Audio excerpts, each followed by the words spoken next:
Assalamualaikum, nama saya Nur Sazwani binti Hasbi, nombor matriks 36 di UP 19F1011.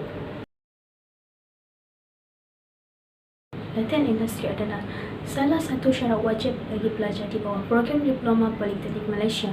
Ianya bertujuan untuk mendedahkan bakal graduan kepada situasi pekerjaan sebenar serta meningkatkan tahap mampu kerja. Dengan itu, pihak pelajar digalakkan untuk mengikuti latihan industri ini dan memilih syarikat untuk menjayakan program latihan industri ini.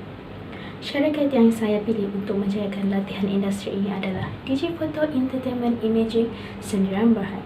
Syarikat ini merupakan syarikat perkhidmatan pengimajan terkemuka di dunia untuk taman tema, taman air, pusat peranginan dan tarikan reda yang telah ditubuhkan pada 2004. Aktiviti yang dijalankan adalah fotografi, perkhidmatan dan merchandise, iaitu merakam segala pengalaman kenangan yang tidak dapat dilupakan kepada tetamu dan menyediakan perkhidmatan yang terbaik. Visi bagi syarikat ini adalah bagi menjadi peneraju global dalam merakam pengalaman kenangan yang tidak dapat dilupakan khas kepada para tetamu serta menyediakan perkhidmatan dan memberikan servis perkhidmatan pengimajan yang berkualiti tinggi. Misi syarikat ini adalah menyampaikan nilai kualiti perkhidmatan yang baik kepada pelancong, tetamu serta rakan kongsi dan rakan sekerja, sekaligus menunjukkan kemajuan yang berterusan, berinovasi serta mewujudkan persekitaran lebih proaktif dan produktif. Organisasi bagi syarikat Digiphoto Entertainment Imaging bagi Malaysia ialah Director of Operation diikuti Business Development Manager, Country Manager, IT Manager dan Cost Controller. Seterusnya diikuti oleh Area Manager. Di bawah Area Manager diikuti oleh Project Manager yang lain.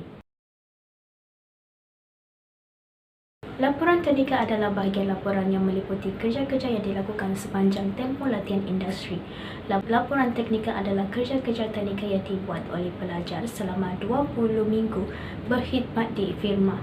Antara tugasan teknikal yang telah saya lakukan sepanjang tempoh latihan industri di firma ini adalah prosedur untuk membuat pembukaan perniagaan. Pertama sekali, membuka sistem komputer dan membuka printer info. Seterusnya, memasukkan nombor printer bagi printer 1, printer 3 dan printer 4. Seterusnya, membuat tangkapan skrin dan simpan di dalam folder tarikh baharu. Buka cashbook untuk mengira amount wang dan masukkan amount di dalam cash flow. Membuka kamera info, pilih Sanchez, masukkan nombor gambar dan simpan. Tugasan teknikal seterusnya adalah pemasangan kamera. Peralatan yang digunakan, kamera, tripod, trigger, skrin hijau. Pertama sekali, menyediakan tripod. Dirikan tripod di hadapan skrin hijau. Memasang komponen-komponen kamera dan pasangkan kamera ke tripod yang telah didirikan. Pasang kembali plug kamera pada tripod seterusnya. Gunakan trigger untuk menghidupkan skrin hijau. Seterusnya, teknik yang digunakan untuk menyambut pengunjung untuk mengambil gambar di skrin hijau.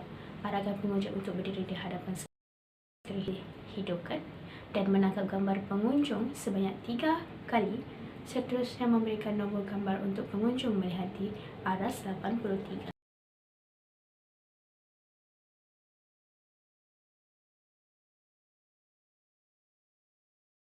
Kesimpulan dapatan dari latihan industri ini ialah pelajar dapat membina satu landasan untuk mengenali bidang kerja secara lebih profesional dan terbuka. Seterusnya, dapat memupuk kerjasama dan semangat untuk bekerja secara berpasukan. Pengetahuan dan pengalaman ini amat berguna justru dapat memajukan diri dan membantu diri pelajar pada masa hadapan, terutama sekali dalam bidang pengurusan. Saya juga telah banyak diberi pendedahan dengan pelbagai aktiviti serta tugasan di syarikat ini.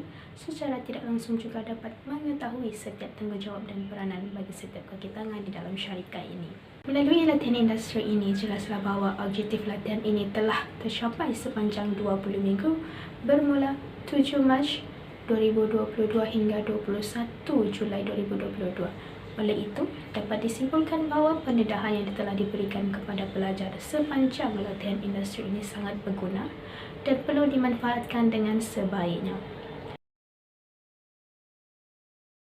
Komen dan cadangan saya pelajar perlu menjadikan pengalaman semasa menjalani latihan industri sebagai satu langkah yang baik sebelum melanjutkan diri ke dalam bidang pekerjaan yang lebih banyak cabaran dan halangan.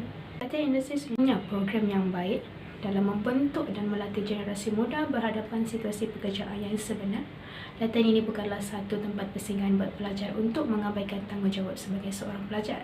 Pelajar perlu menganggap organisasi atau firma sebagai kelas kedua bagi menerima ilmu yang lebih mendalam yang bukan sekadar teori dan amali semata-mata sebelum menerima penganugerahan diploma. Dengan itu, saya mengambil kesempatan ini untuk mengucapkan jutaan terima kasih kepada mereka yang terlibat secara langsung ataupun tidak langsung yang telah memberi ilmu dan tunjuk ajar yang berguna sepanjang menjalankan latihan industri ini.